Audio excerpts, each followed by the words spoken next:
There's something really magnetic about travel, isn't Oh, there? absolutely. That urge to just go explore. Yes, see new places, soak in different cultures. Yeah. It's pretty universal.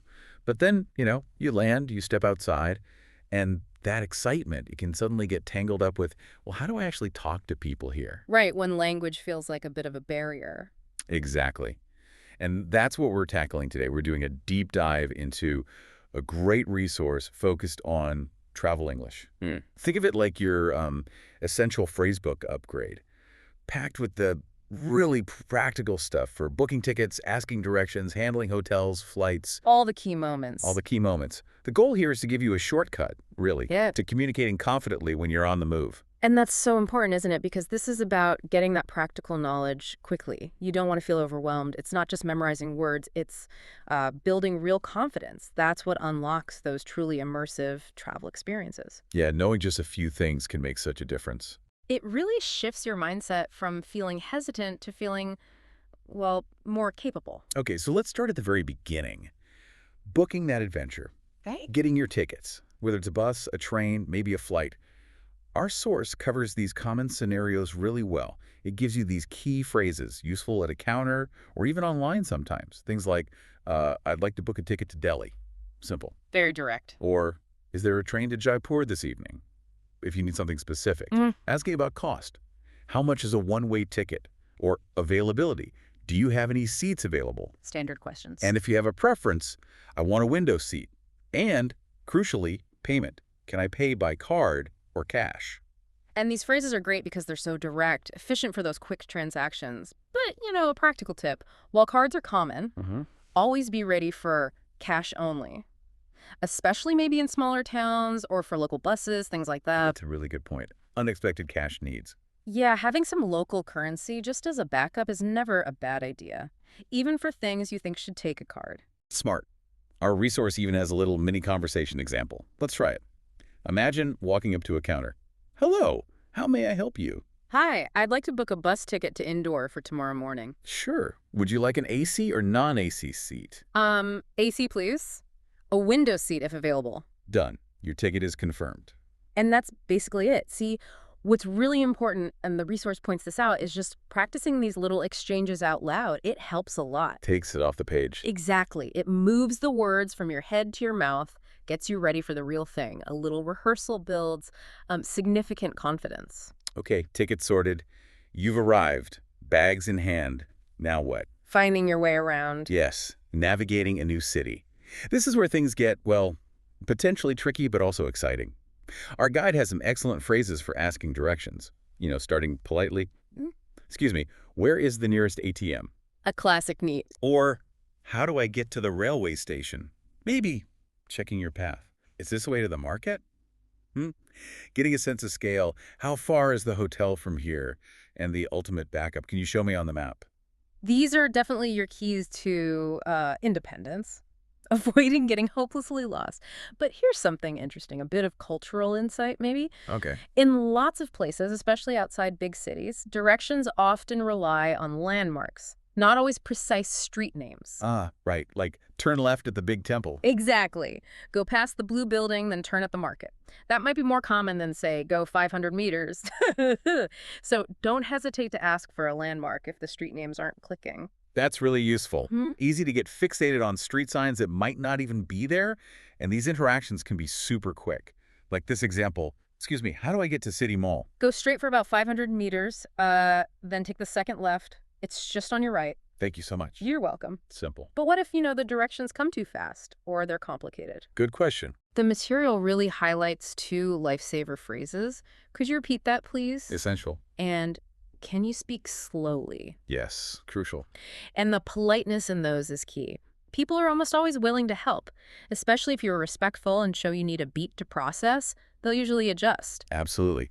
Okay, so from the streets to your temporary home base, Mhm. the hotel. You're home away from home. Exactly. You'll have some key interactions right at the start, usually check-in. Our deep dive covers this with useful phrases like, I have a reservation in the name of Ranjan. Standard check-in line. Or if you're just walking in, I'd like to book a room for 2 nights. Practicalities. What time is check-in and check-out? The all-important breakfast question. Is breakfast included? Always good to know. And maybe your request. Can I get a room with a view? And clear communication here is just so important. It really sets the tone for your stay. A quick tip, have your booking confirmation number handy. Oh, good one. Not just the name. Names are fine, but sometimes there are similar names, busy hotels. The number can just speed things right up. Avoids potential mix-ups. Makes sense. Saves hassle. Yeah. Let's walk through a typical check-in. You be the guest, I'll be staff.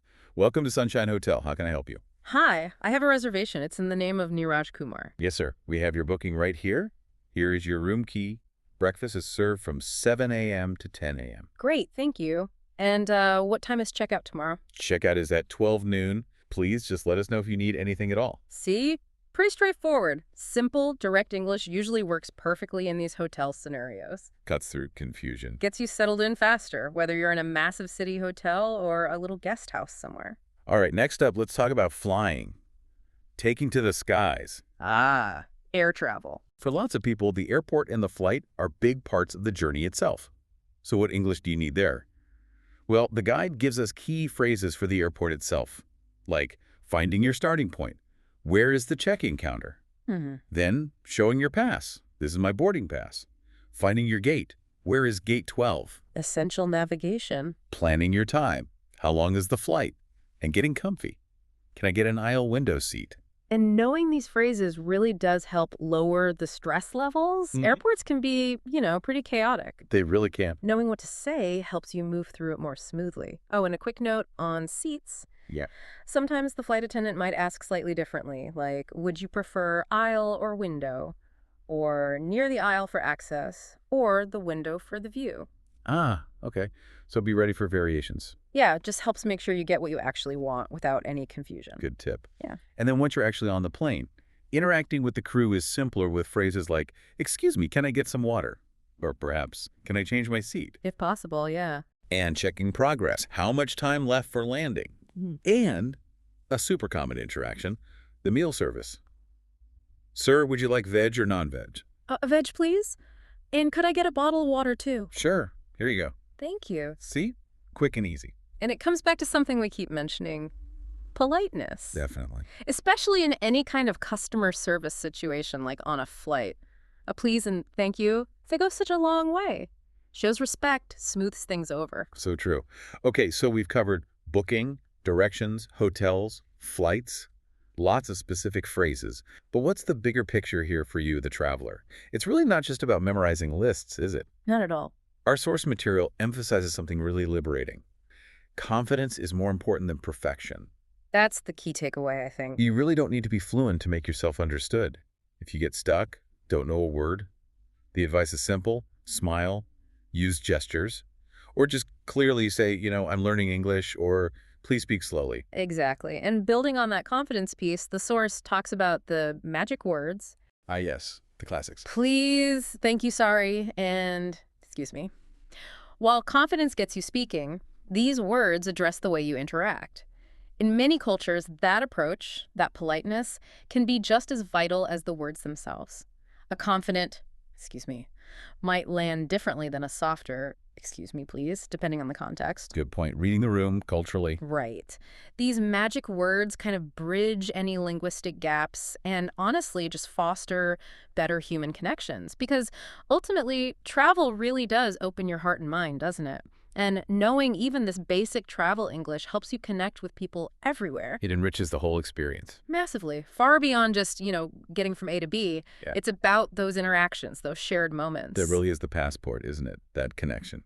So just to quickly recap our deep dive, we've equipped you with some essential travel English. We covered booking tickets, bus, train, flight. Asking for directions. Navigating hotel conversations. Handling the airport and the flight itself. And maybe most importantly, we talked about that core idea: speak with confidence. Perfection isn't the goal, connection is. Travel English really is your passport to the world. So here's a final thought for you to ponder. Think about a place you really dream of visiting. Could be anywhere. Now challenge yourself. Can you say in just 3 simple English sentences how you'd get there and maybe one thing you'd do? Something like, I want to visit Goa. Okay.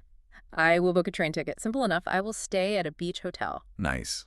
Just imagining that simple exchange, it sort of opens the door, doesn't it? Makes it feel more possible. It really does.